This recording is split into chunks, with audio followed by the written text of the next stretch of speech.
선생님 여러분 안녕하십니까? 자, 본 강좌에 간단한 소개해 드리고 바로 수업으로 들어가도록 하겠습니다.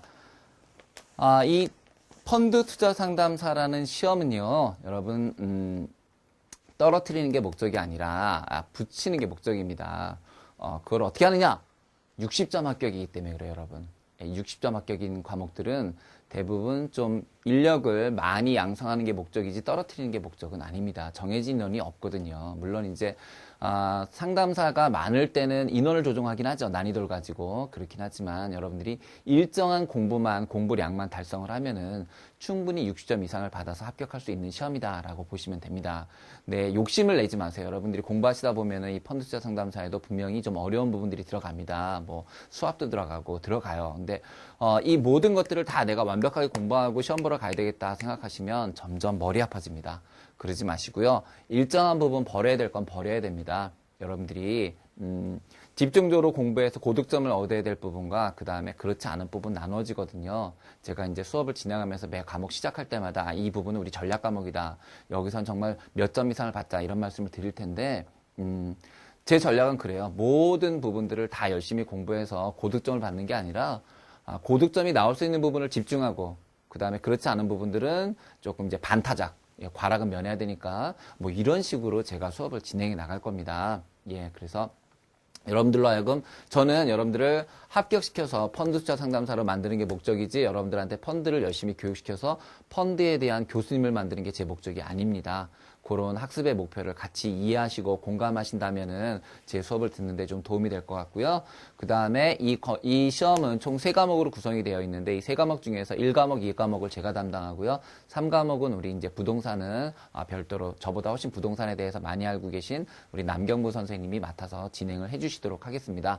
특히 부동산 같은 경우에는 문항수는 15문항으로 적지만 여러분들이 굉장히 생소하시는 부분이기 때문에 좀 설명을 자세하게 해드리도록 하겠습니다. 아시겠죠? 왜냐하면 1, 2과목은 계속 반복됩니다. 그러니까 여러분들이 처음에 잘 못 알아듣더라도 나중에 반복되다 보면 알아듣는 부분이 있거든요. 그래서 1, 2과목은 조금 강의가 빠르게 진행되고요. 3과목은 문항수에 비해서 강의가 굉장히 천천히 진행이 됩니다. 이 부분도 참고하시면 여기는 15문제밖에 안 나오는데 왜 이러지? 라고 생각하지 않고 그런 식으로 이해를 하시면 좋을 것 같습니다. 되셨죠? 자, 그러면 여러분들 바로 자주구리하게 얘기할 거 없이 바로 한번 들어가 보도록 하겠습니다. 자, 기본적으로는 여러분 제 강의의 초점을 공부량이 하나도 없는 사람 이렇게 잡진 않겠습니다. 그러면 문제집인데요, 이게. 그럴 순 없잖아요. 그러니까 어느 정도 기본적인 기본서에서 기본적인 개념은 공부하신 분으로 잡고 제가 정리를 해드리는 식으로 강의를 하도록 하겠습니다. 되셨죠? 자, 그러면 1번부터 같이 보도록 하겠습니다. 자, 법규인데요. 법규는 총 12문제가 출제가 되고요. 이 12문항이 중요한 게 종합적이라는 거예요. 이 12문항의 문항수가 중요한 게 아니라 법규는 종합이다. 따라서 정말 부동산만 빼놓으면 우리가 1과목, 2과목에 대한 내용이 거의 종합적으로 다 들어가 있는 게 법규다. 그래서 법규만 제가 이제 법규를 쫙 수업을 할 텐데 법규가 한 90몇 문제 되는데 그 법규만 여러분들이 쫙 보셔도 충분히 여러분들이 펀드 투자 상담사의 문제가 어떤 식으로 출제되는지를 충분히 아실 수 있다 이런 생각이 듭니다. 자, 그러면 하필 왜 첫 번째부터 이렇게 어렵게 가느냐? 예, 이 첫 번째를 잘 넘기시면은 나머지 부분도 수월하게 넘어가실 수 있습니다. 갈까요? 이제 진짜로요? 네. 자, 1번. 자본시장법상 공모형 펀드의 설명 중 틀린 거. 자, 이렇게 틀린 거 나오면요. 이렇게 체크해 둡시다. 틀린 거 찾는 거니까 나머지 3개는 맞는다는 거죠. 성과 결과에 따라서 운용자가 항상 성과 보수를 받는다 그랬는데 여기 중요한 게 여러분 저는 이제 틀린 것에다 줄쳤지만 실제로 더 중요한 게 뭐냐면 이 앞에 있는 공모형입니다. 우리가 펀드는 공모형 그 대상에 따라서 공모형 펀드하고 사모형 펀드가 있거든요. 사모펀드. 사모펀드라는 건 특정한 대상이 정해져 있는 거예요. 49인 이하의 특정한 대상들. 즉 내가 아는 사람들을 대상으로 펀드를 꾸리면 그게 사모펀드고요. 내가 모르는 불특정 다수에게 펀드를 팔면 그게 공모형 펀드입니다. 그럼 아무래도 공모형 펀드는 그 규모가 크고 투자자에게 미친 영향이 크겠죠. 그렇기 때문에 아무리 성과 결과에 따라서라도 할지라도 운용자가 항상 성과보수를 받는 건 아닙니다. 성과 결과에 따라서 성과 결과에 따라서 펀드 매니저가 성과 보수를 받을 수 있는 건 바로 사모펀드입니다.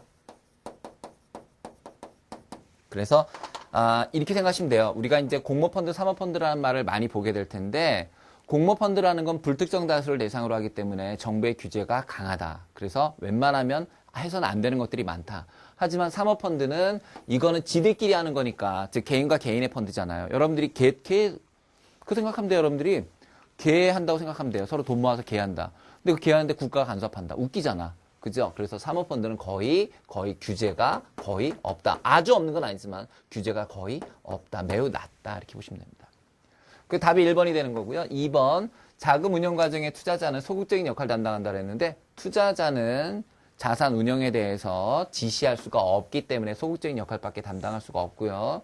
그 다음 투자자는 투자자 평등의 원칙에 따라서 운영 실적대로 지분에 따라 수익을 배분받게 되고요. 투자 자금은 자금 운용자의 고유 재산과, 즉 예를 들어서 이 자금 운용자가 한국투자신탁이다.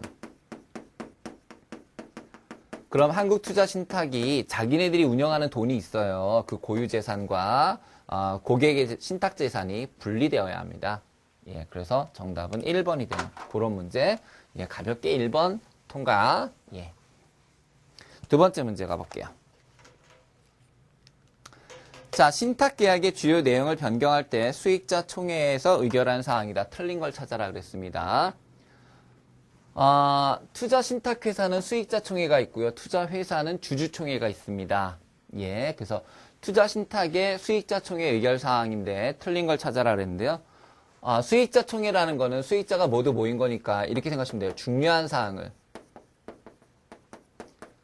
이 의결 사항 등은 대부분 중요한 사항이다. 그 다음에 투자자의 손실과 관련된 것이다. 이렇게 보시면 되거든요. 그러니까 불리한 거. 투자자에게 불리한 거는 수익자 총회를 거쳐서 의결하도록 되어 있거든요. 보수 및 수수료 인상한다. 이거 투자자에게 손실되는 거, 불리한 거죠. 그러니까 맞아요. 신탁업자를 변경한다. 이것도 만만치 않은 거죠. 왜냐하면 신탁업자가 하는 일이 많거든요. 특히 신탁업자라는 것은 이 펀드 재산을 관리하는, 펀드 재산을 보관하고 관리하는 업무를 맡고 있기 때문에 신탁업자를 변경하는 것도 상당히 중요한 사항에 들어갑니다. 자, 그런데 폐쇄형 펀드를 개방형 펀드로 바꾼다라는 것은 중요한 일이긴 하지만 기본적으로 환매 금지에서 환매 가능형으로 바뀐다는 것은 투자자에게는 불리한 게 아니거든요. 그러니까 이게 반대로 된다면, 즉 개방형을 폐쇄형으로 바꾼다면 투자자에게 불리한 거니까 수익자 총회 의결 사항이지만 반대로 불리했던 걸 유리하게 바꾸는 것은 수익자 총회 의결 사항이 아니다라는 거예요. 그 다음에 투자 신탁의 종류 변경은 중요한 사항에 해당하는 거죠. 정답은 3번이 됩니다.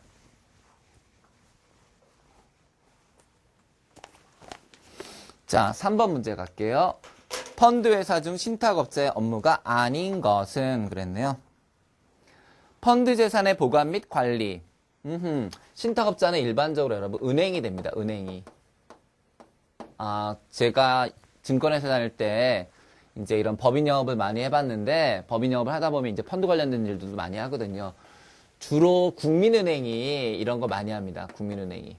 이런 신탁 업무 많이 합니다. 뭐 국민은행만 하는 건 아니니까 이렇게 할게요. 펀드 재산의 보관 및 관리 맞습니다.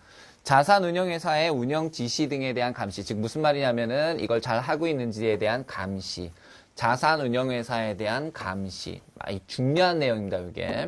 그 다음 펀드 재산에서 발생하는 이자, 배당, 수익금, 임대료를 수령해 간다. 맞아요. 판매라니요. 보통 집합자증권의 판매는 증권사에서 담당하죠. 이건 판매사가 따로 있죠. 예, 대부분 증권회사. 뭐 은행도 되지만 어쨌든 증권사. 정답은 4번입니다.